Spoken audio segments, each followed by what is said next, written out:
உலகம் முழுவதும் உள்ள சன்லைஃப் தொலைக்காட்சி நேயர்களே, உங்கள் அனைவருக்கும் வணக்கம்.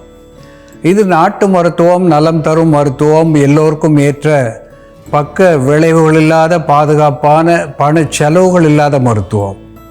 எளிய மருத்துவங்களை இந்த நிகழ்ச்சியிலே நாம் ஒவ்வொன்றாக பார்த்து பழகி பயன்பெற்று வருகின்றோம்.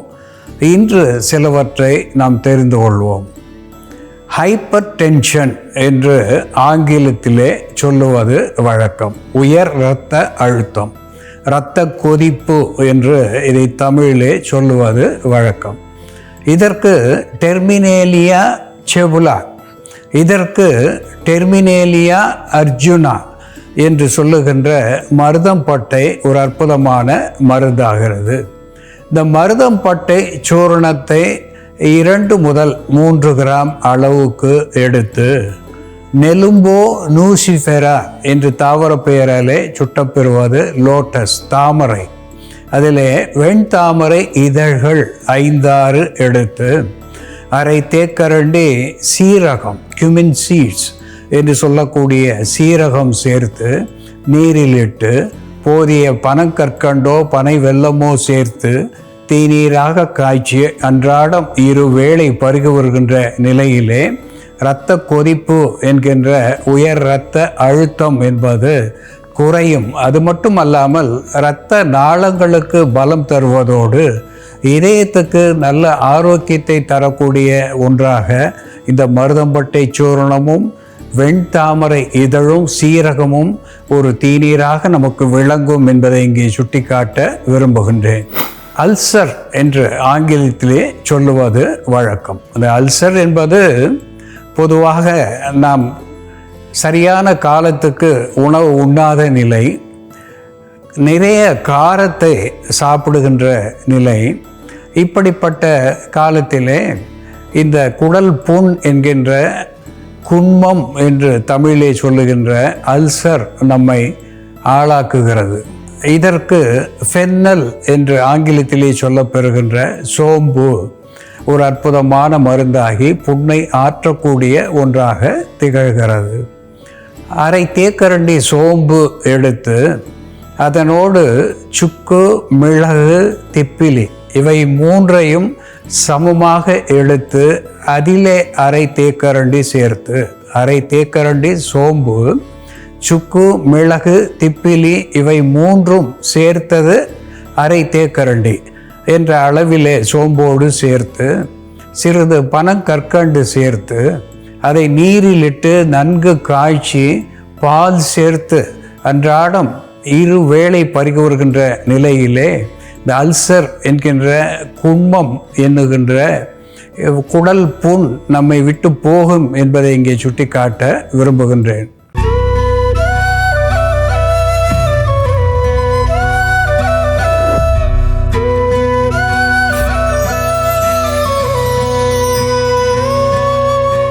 அன்பான நேயர்களே, அயோனிடியம் சப்ரூட்டிகோசம், அயோனிடியம் சப்ரூட்டிகோசம் என்று தாவர பெயராலே சுட்டப்பெறுவது ரத்ன புருஷ் என்று வடமொழி பெயரை பெற்றிருப்பது.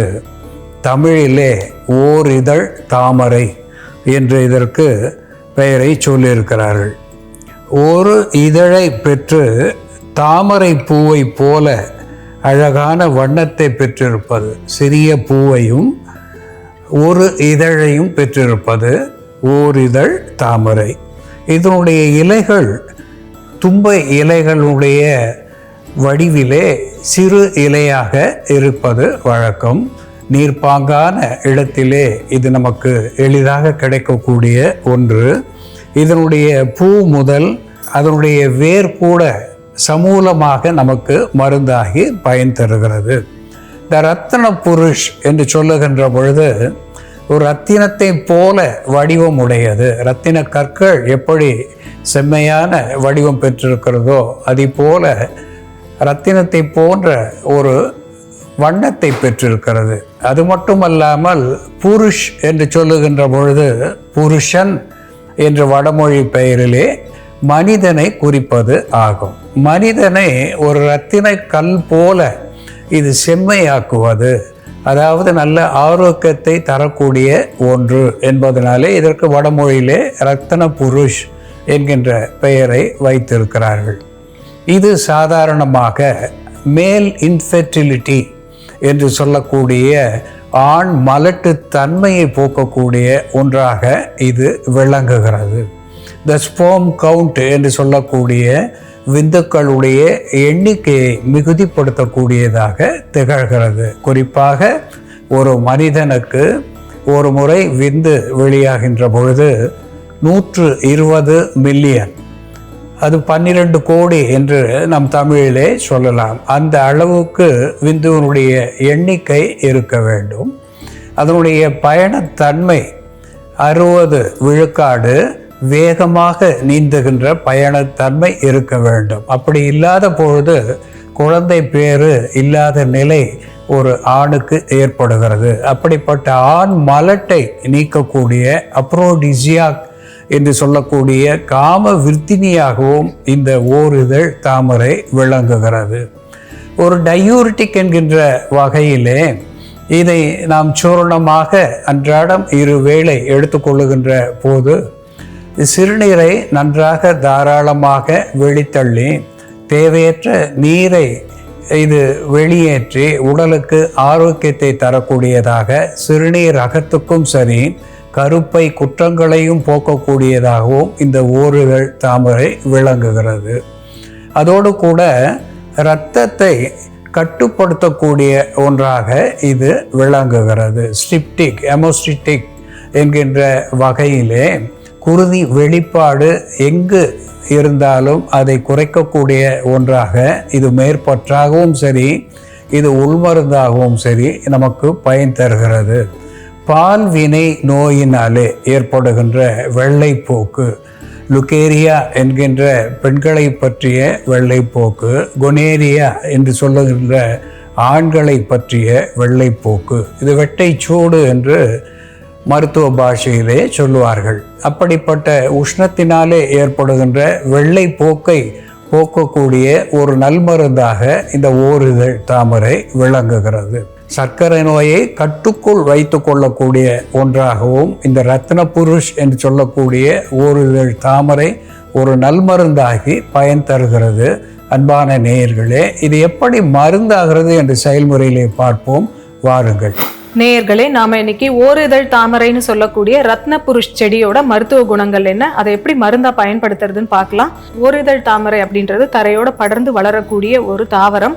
இதோட இலைகள் பார்த்தோம்னா தும்பை இலை மாதிரியும் இம்பூரல் செடியோட இலைகள் மாதிரியும் இருக்கும். பூக்கள் சிவப்பு நிறத்துல இந்த மாதிரி பிங்க் நிறத்துல இருக்கும். ஒரே ஒரு இதழ் தான் இருக்கும். இந்த செடியை நம்ம ஃப்ரெஷ்ஷாகவும் பயன்படுத்தலாம். இதோட சமூலம், வேர் பகுதி, தண்டு, இலை, பூ எல்லாமே நம்ம மருந்துக்காக பயன்படுத்தலாம். இதை அரைக்கும் பொழுது அப்படியே எடுத்து காய வச்சு நம்ம பவுடர் பண்ணி வச்சுக்கலாம். இந்த ஓரிதழ் தாமரையை பயன்படுத்தி நாம் இப்போ ஆண்களுக்கு ஏற்படக்கூடிய விந்தணு குறைபாட்டை சரி செய்யக்கூடிய ஒரு மருந்து, ஆண் பெண் இரு பாலருக்கும் ஏற்படக்கூடிய பால்வினை நோய்களை சரி செய்யக்கூடிய மருந்து, அதே போல் ரீனல் ஃபெயிலியர் பேஷண்ட்ஸ்க்கு ஏற்படக்கூடிய அனீமியா, ரத்த சோகையை போக்கக்கூடிய ஒரு மருந்து தயார் பண்ணலாம். இதற்கு தேவையான பொருட்கள்: ஓரிதழ் தாமரை சமூலம், பேரிச்சம்பழம், வெல்லம், பசும்பால். காய்ச்சிய பசும்பால் கொஞ்சம் எடுத்துக்கலாம். கொஞ்சம் பால், கொஞ்சம் தண்ணி சேர்த்துக்கலாம். இதோட வெல்லம், நாட்டு வெல்லம் அல்லது பனை வெல்லம் எது வேணாலும் சேர்க்கலாம். சர்க்கரை நோயாளிகள் வெல்லம் சேர்க்காம அப்படியே எடுத்துக்கலாம். வெல்லத்துலேயும் இரும்பு சத்து நிறைய இருக்கிறதுனால நம்ம வெல்லம் சேர்க்குறோம். இதோட ஒரு பேரிச்சம்பழம். கிட்னி ஃபெயிலியர் ஆனவங்களுக்கு பார்த்தோம்னா ஹீமோக்ளோபின் லெவல் ரொம்பவே கம்மியாக இருக்கும். 8-9 தான் இருக்கும். அவர்களுக்கு எரித்ரோப்ரோய்டின் செக்ரீஷன் அங்கே சரியாக இல்லாததுனால ஹீமோக்ளோபின் கம்மியாக இருக்கும். அதே போல் ஃபைப்ராய்டு இருக்கக்கூடிய பெண்களுக்கும் பார்த்தோம்னா அதிகப்படியான ரத்தப்போக்கு இருக்கிறதுனால அவர்களுக்கு ஹீமோக்ளோபின் குறைஞ்சிட்டே இருக்கும்.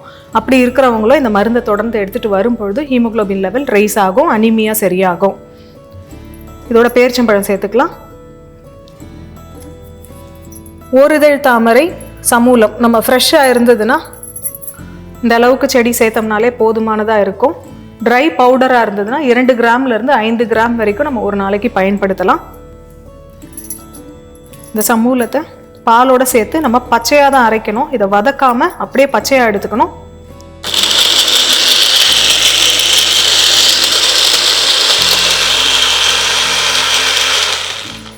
ஓரிதழ் தாமரை மில்க் ஷேக் இப்போ தயாராகிடுச்சு.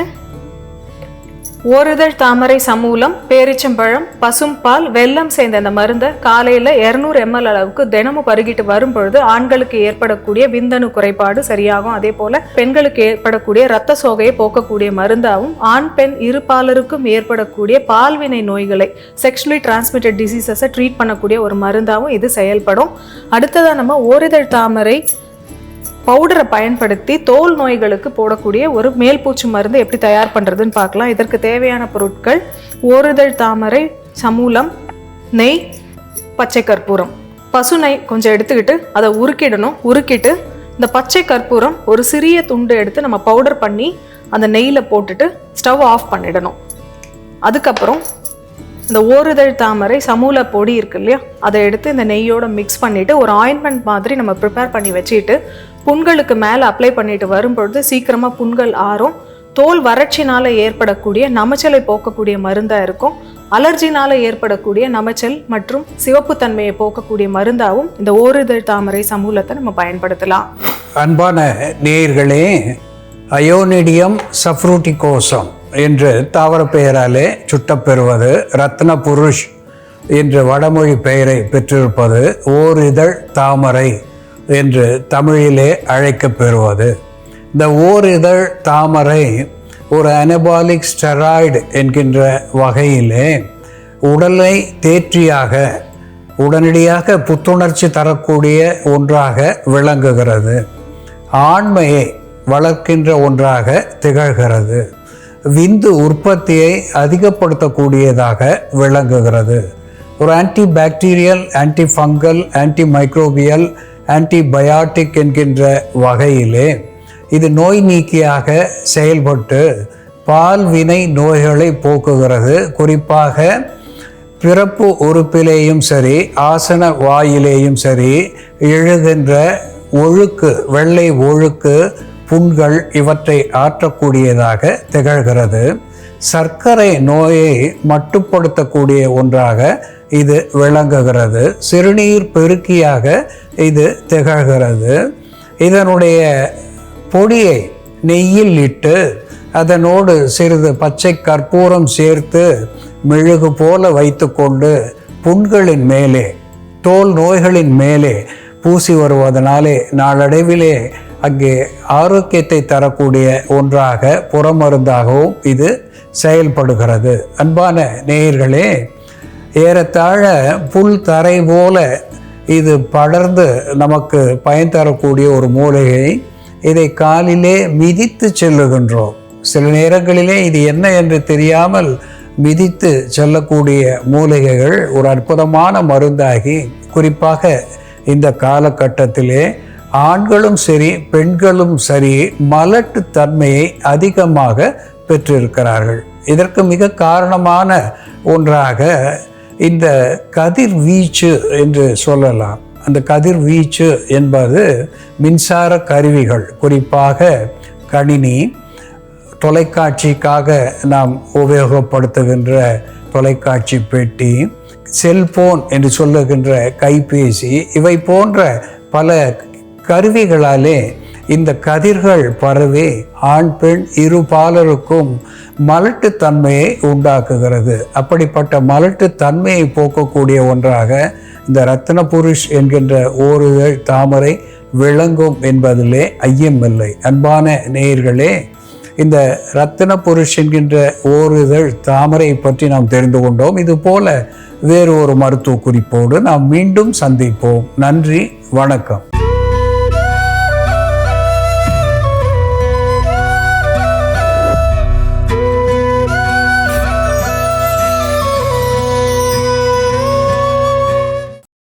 இன்னும் பல வீடியோக்களை காண சன் லைஃப் சேனலை சப்ஸ்கிரைப் பண்ணுங்க.